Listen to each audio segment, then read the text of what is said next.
내가 애 낳는 동안 당신들이 나를 발로 찼다고? 당신들은 인간도 아니야. 서연아, 제발, 이건 오해야. 제발 한 번만 용서해줘. 출산의 기쁨이 절망으로 바뀐 병실. 한 여자가 인생에서 가장 축복받아야 할 그 순간, 남편과 시어머니에게 폭행을 당했습니다. 그날의 상처는 몸이 아닌 마음을 찢어놓았죠. 하지만 그녀는 무너지지 않았습니다. 차가운 복수의 칼날을 갈며 두 사람을 알거지로 만들어 피눈물 흘리게 했습니다. 이 한마디가 평범한 가정을 송두리째 무너뜨렸습니다. 과연 그 뒤엔 어떤 사연이 숨겨져 있었을까요? 오후 2시 인생극장 지금 시작합니다. 구독하시고 오후 2시 전해드리는 진짜 인생 이야기 놓치지 마세요. 결혼한 지 5년째 되던 해였어요. 35에 저는 임신 8개월 차였고 남편 도우는 38, 중견 건설회사 과장이었습니다. 겉으로 보기엔 평범한 가정이었죠. 저는 피아노 학원 강사로 일했고 남편은 성실하게 회사를 다녔어요. 서울 외곽의 신축 아파트 24평형. 작지만 우리 둘에겐 충분한 공간이었습니다. 아기 방을 꾸미면서 저는 매일 설렜어요. 남편도 퇴근하면 제 배를 쓰다듬으며 말했죠. 서윤아, 고생 많아. 조금만 더 참아. 괜찮아요. 우리 아기 만날 생각하면 전혀 안 힘들어. 하지만 변화는 시어머니가 집에 자주 드나들면서부터 시작됐습니다. 윤말순 63세 시어머니는 처음엔 그럭저럭 괜찮은 분이셨어요. 결혼 초기엔 간섭도 적었고 명절에나 얼굴 보는 정도였죠. 그런데 제가 임신하고 나서 달라졌습니다. 서윤아, 초음파 사진 좀 보자. 아들인지 딸인지 나왔어?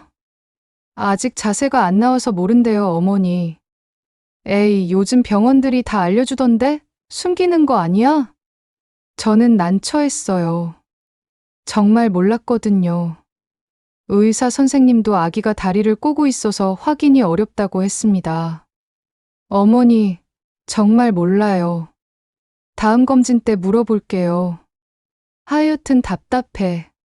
우리 집안은 대대로 장손이 귀한데 이번엔 아들이어야 할 텐데.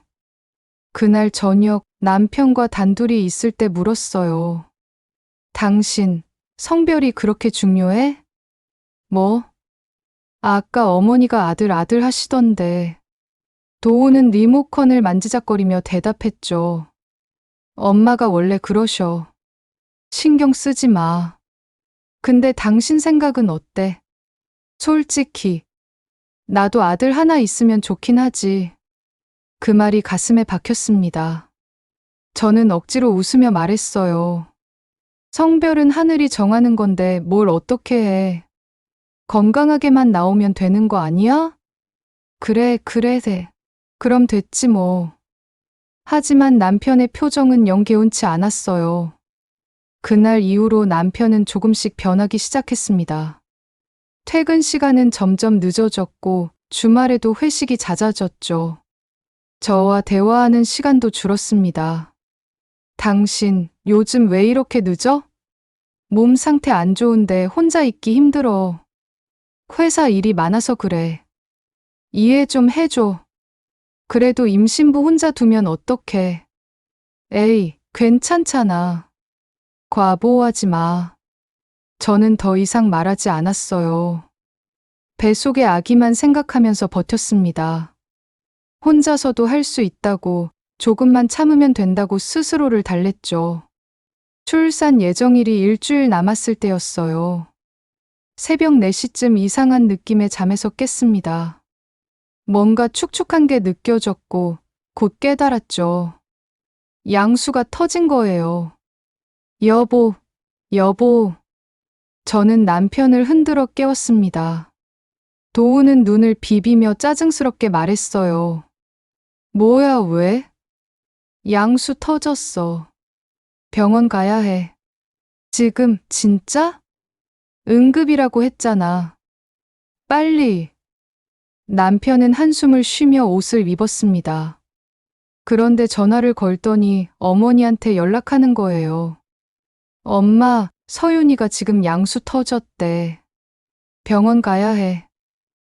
같이 가실래요? 네, 알았어요. 당신, 왜 어머니한테 전화해? 엄마도 손주 낳는 거 보고 싶으시잖아.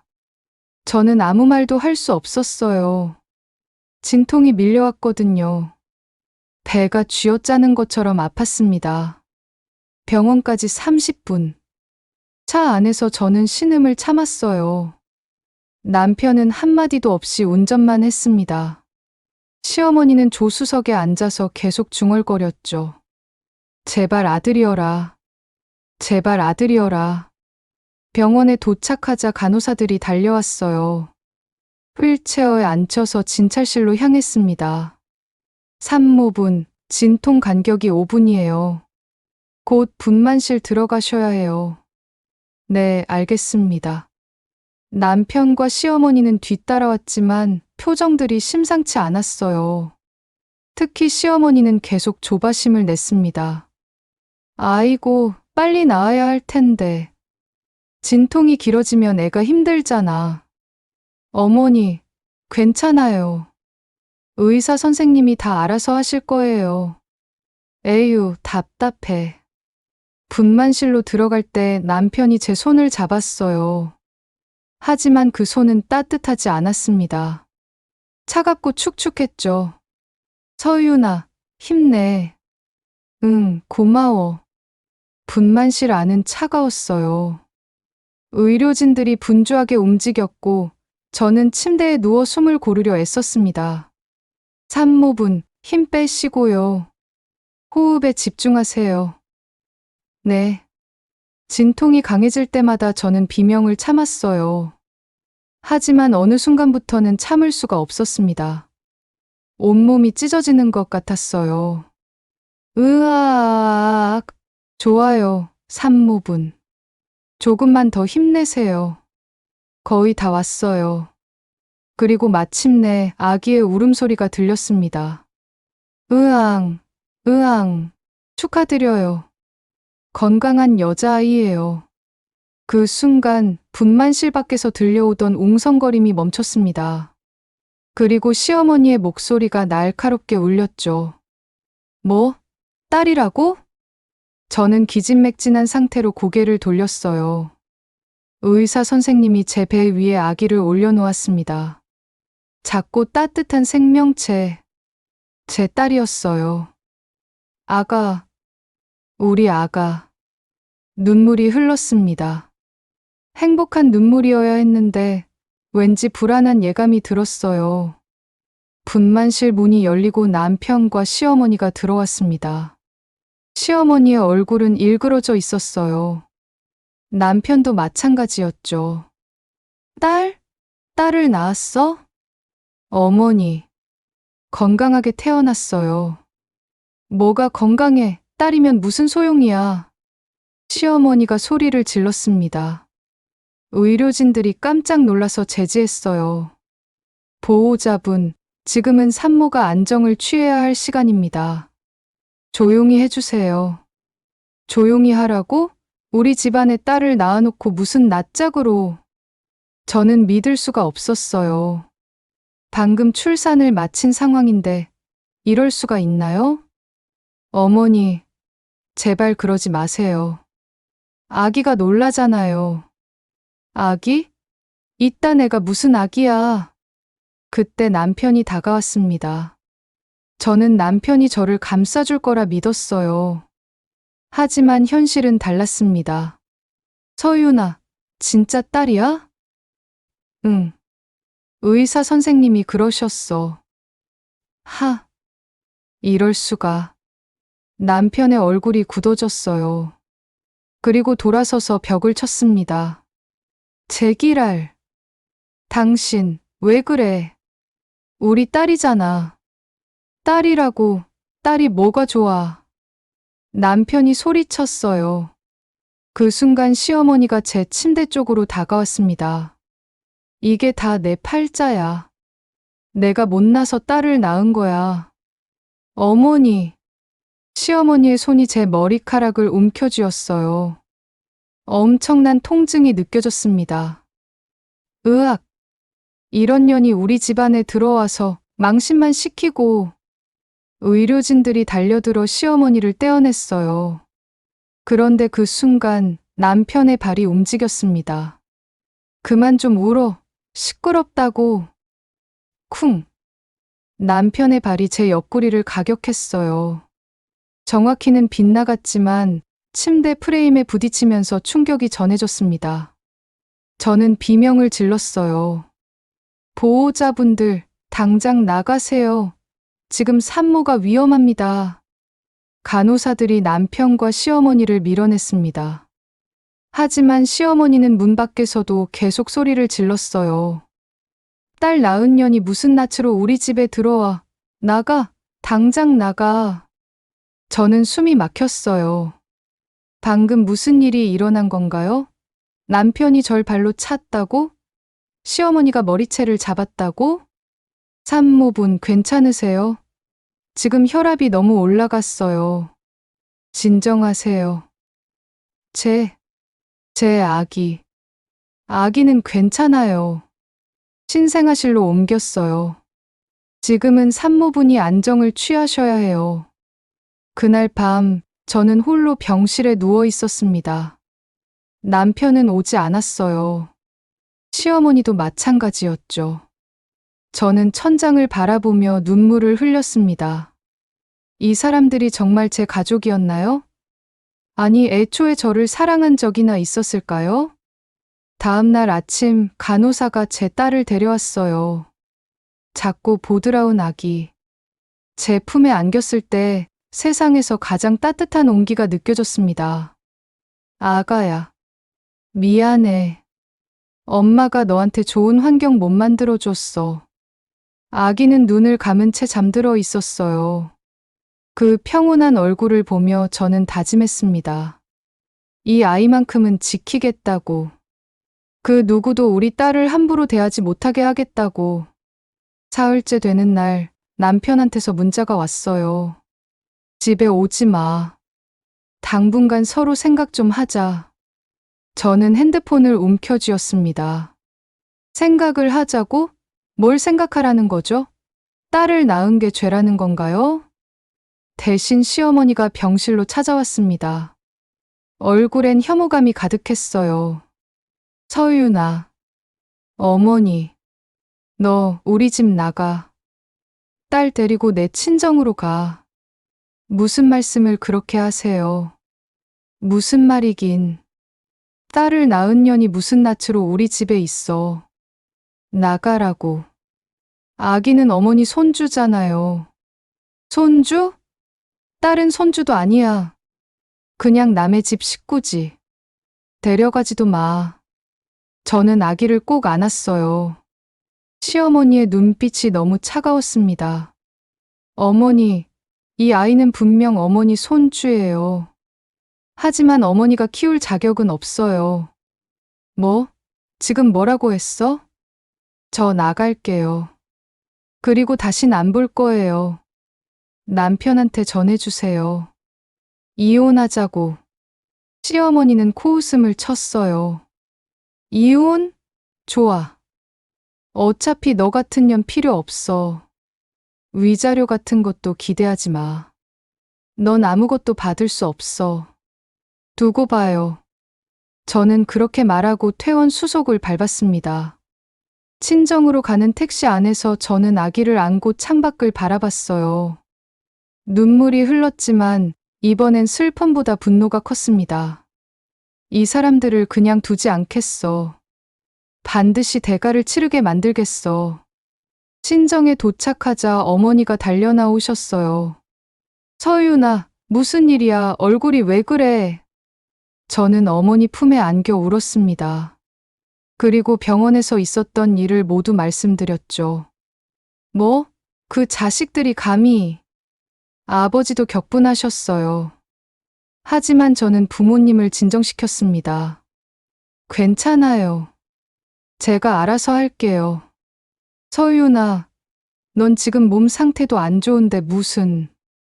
아니에요, 엄마. 저 정신 멀쩡해요. 그 사람들한테 당하고만 있지 않을 거예요. 다음 날 저는 병원으로 다시 찾아갔습니다. 그날 분만실에 있었던 간호사를 찾기 위해서였어요. 저기요. 혹시 사흘 전에 분만실에 계셨던 간호사님 찾는데요. 아, 김유진 간호사님 말씀하시는 건가요? 네, 맞아요. 간호사님은 잠시 후 나타나셨어요. 저를 보더니 놀란 표정을 지으셨죠. 어머, 산모님. 어떻게 오셨어요? 몸은 괜찮으세요? 네, 간호사님. 부탁드릴 게 있어서요. 저는 조용히 말을 꺼냈습니다. 그날 일 다 기억하시죠? 간호사님의 얼굴이 굳어졌어요. 네. 정말 심했어요. 제가 간호사 10년 했지만 그렇게 산모를 대하는 건 처음 봤어요. 증언해 주실 수 있으세요? 제가 이혼 소송을 준비 중인데 증거가 필요해요. 간호사님은 잠시 망설이다가 고개를 끄덕였습니다. 네, 당연히 해드려야죠. 양심이 있는데 어떻게 그걸 모른 척해요. 정말 감사해요. 다음으로 저는 변호사 사무실을 찾아갔습니다. 육아휴직 중인 여성 변호사님이 저를 맞아주셨어요. 안녕하세요. 이혼 건으로 상담받으러 왔어요. 네, 앉으세요. 어떤 상황이신가요? 저는 모든 걸 설명했습니다. 출산 과정에서 겪은 폭행, 시어머니의 욕설, 남편의 발길질. 변호사님은 듣는 내내 인상을 찌푸렸어요. 이건 명백한 폭행이에요. 게다가 출산 직후 산모에게 가한 폭행이면 가중처벌 대상입니다. 이혼만으론 부족해요. 그 사람들이 겪은 고통만큼 대가를 치르게 하고 싶어요. 형사 고소도 같이 진행할 수 있어요. 폭행죄로 남편을, 공동폭행으로 시어머니도 기소할 수 있습니다.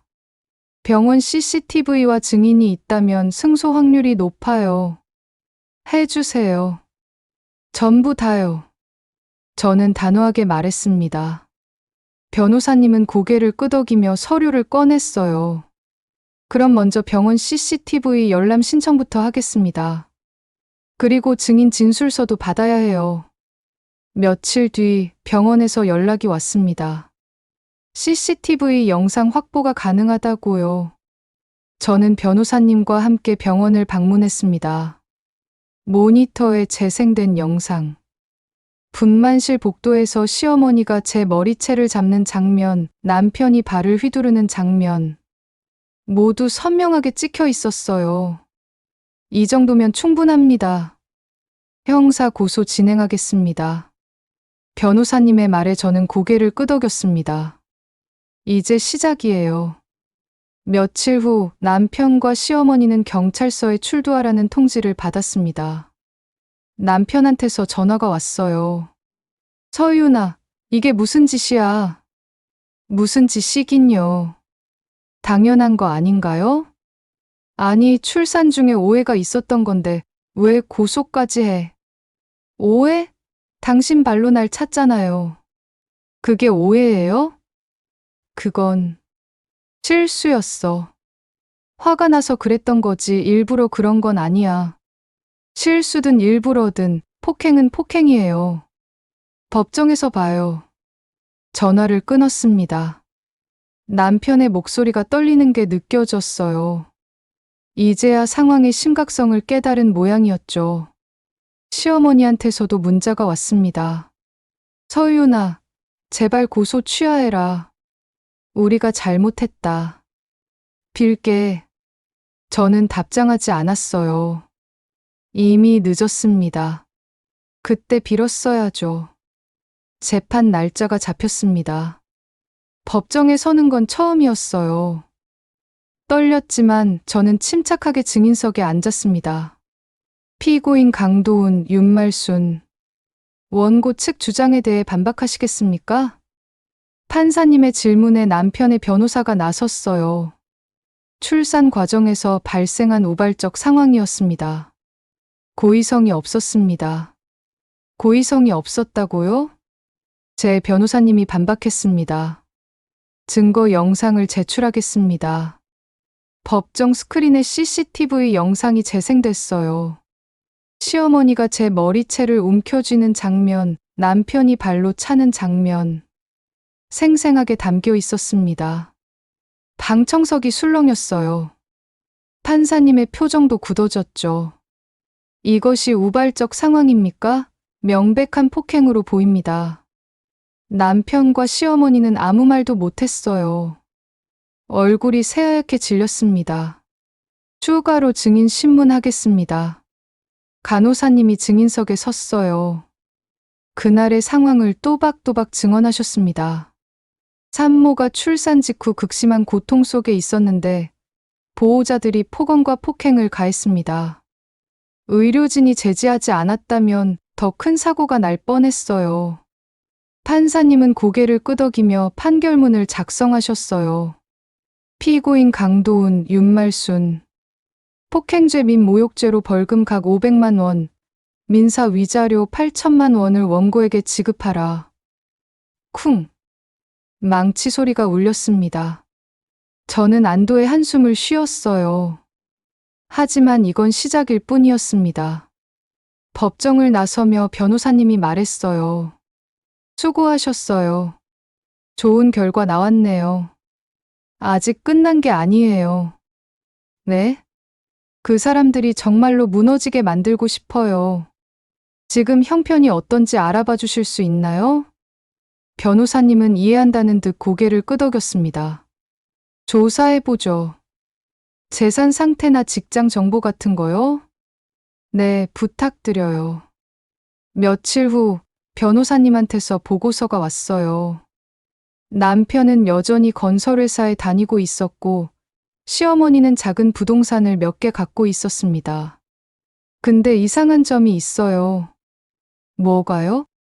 남편 회사 매출은 꽤 되는데 세금 신고 내역이 이상하게 적어요. 빼돌린 돈이 있을 가능성이 높습니다. 어디로 빼돌렸을까요? 보통은 가족 명의로 돌리죠. 시어머니 통장을 조사해 볼 필요가 있어요. 저는 미소를 지었습니다.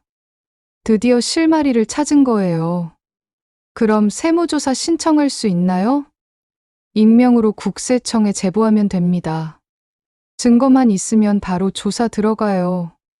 저는 남편의 옛 동료에게 연락했습니다.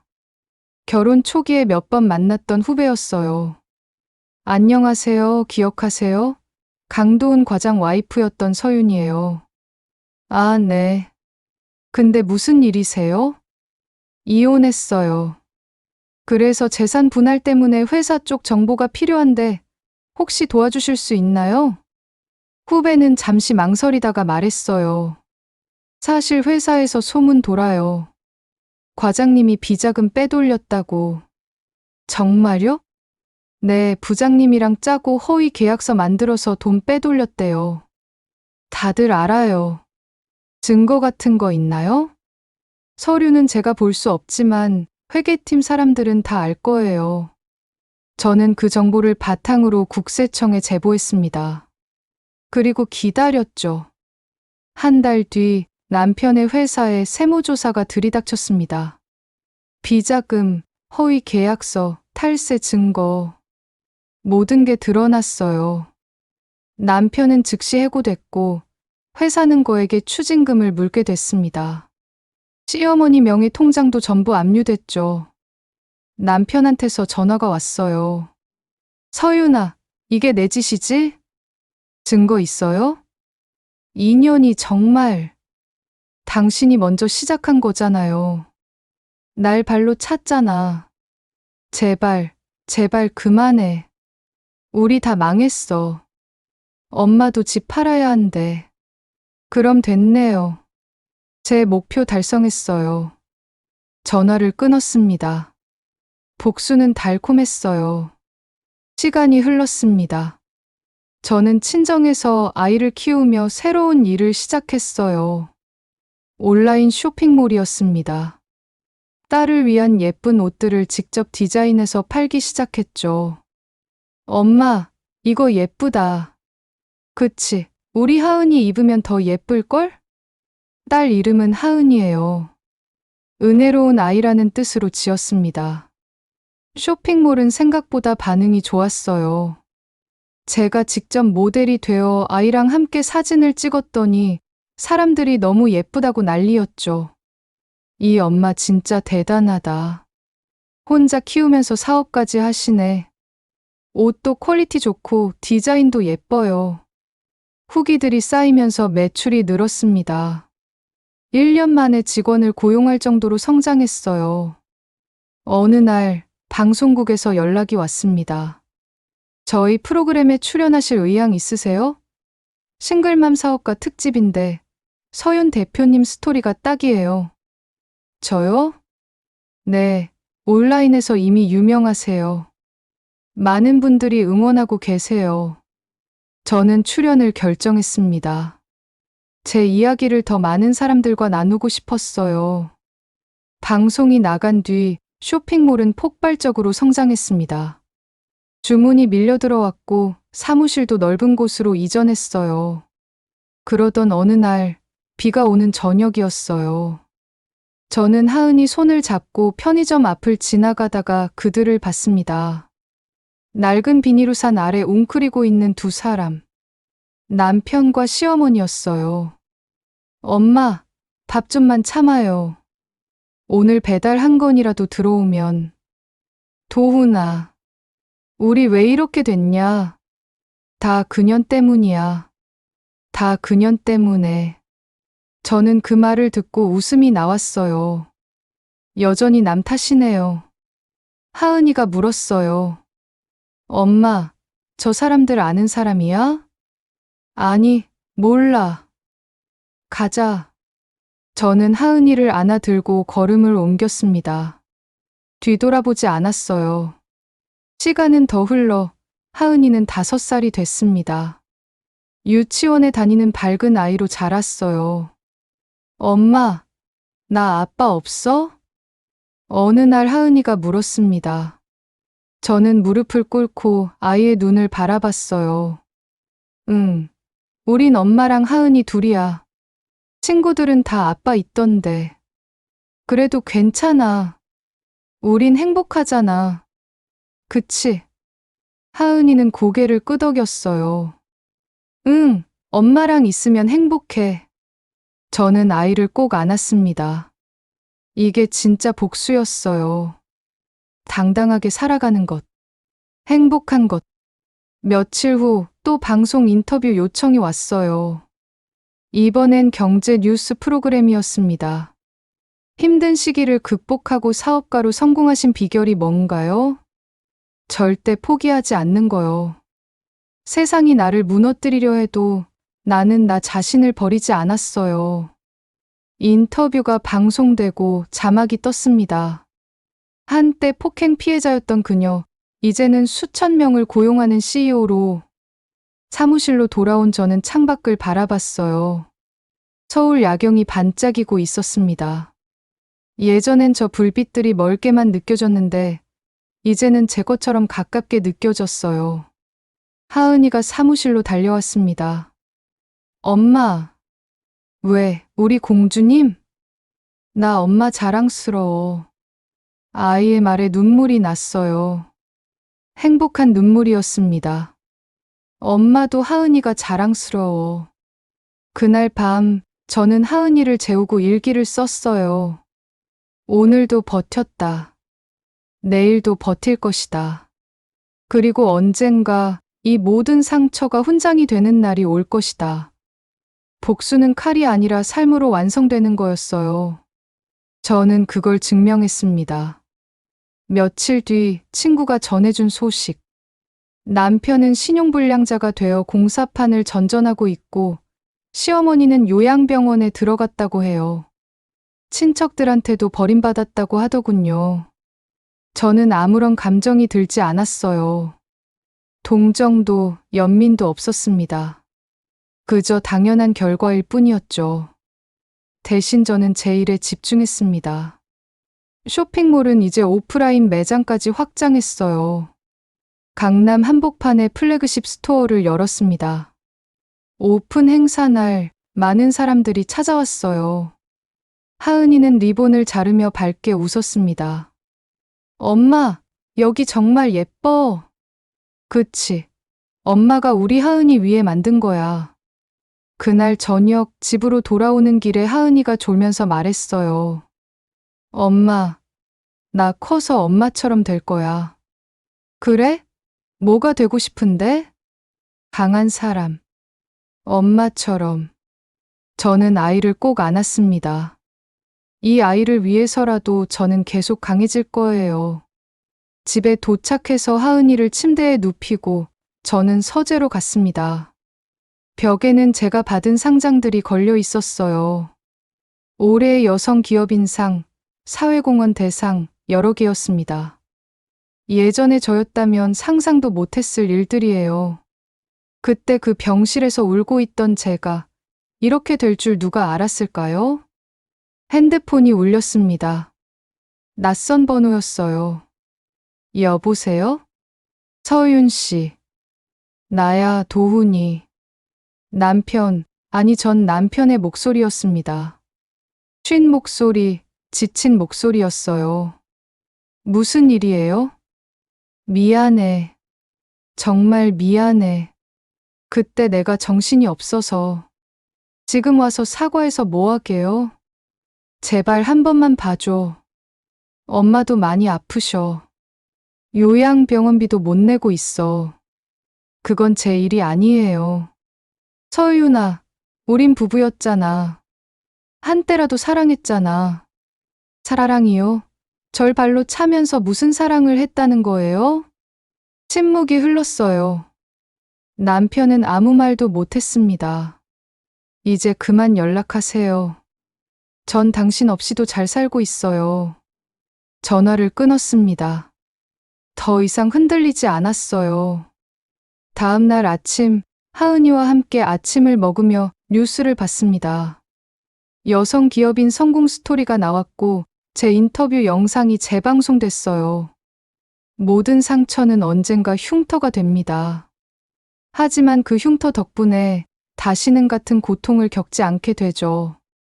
화면 속 제 모습이 당당했습니다. 하은이가 물었어요. 엄마, 흉터가 뭐야? 상처가 아물고 난 자국이야. 아파? 아니, 이젠 안 아파. 그냥 거기 있을 뿐이야. 하은이는 고개를 끄덕이며 밥을 먹었어요. 저는 아이를 바라보며 생각했습니다.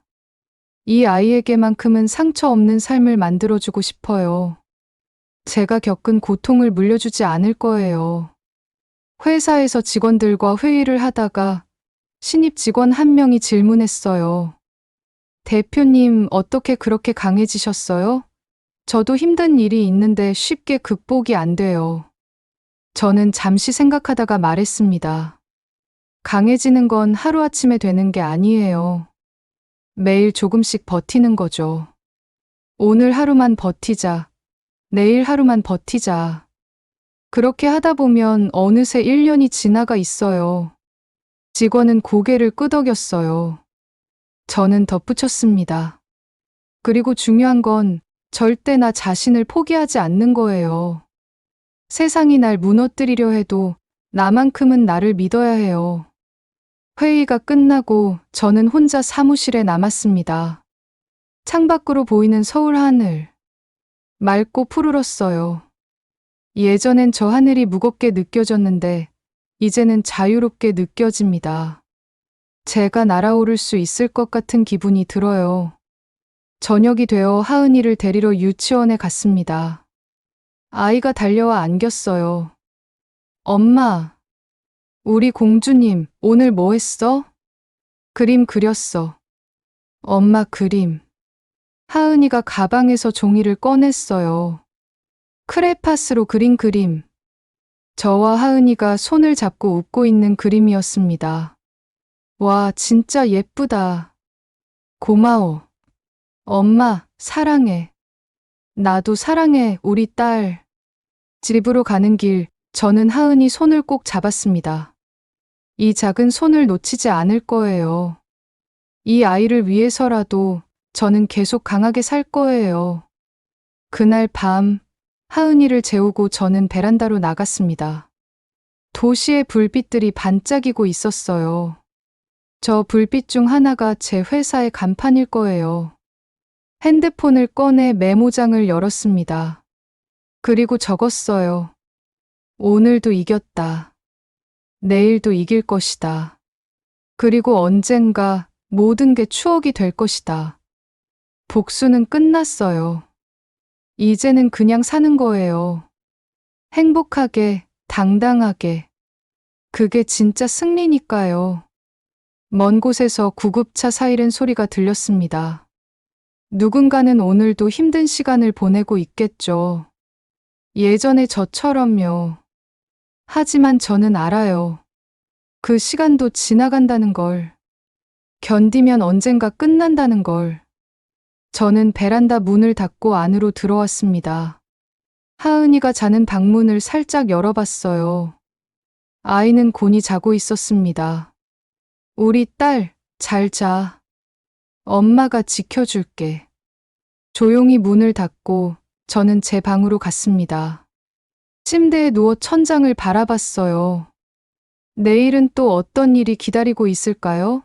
어떤 도전이, 어떤 기쁨이 있을까요? 모르겠어요. 하지만 두렵지 않습니다. 저는 이미 최악을 겪었으니까요. 이제 남은 건 올라가는 일뿐이에요. 눈을 감았습니다. 그리고 잠들었어요. 평화로운 행복한 잠이었습니다.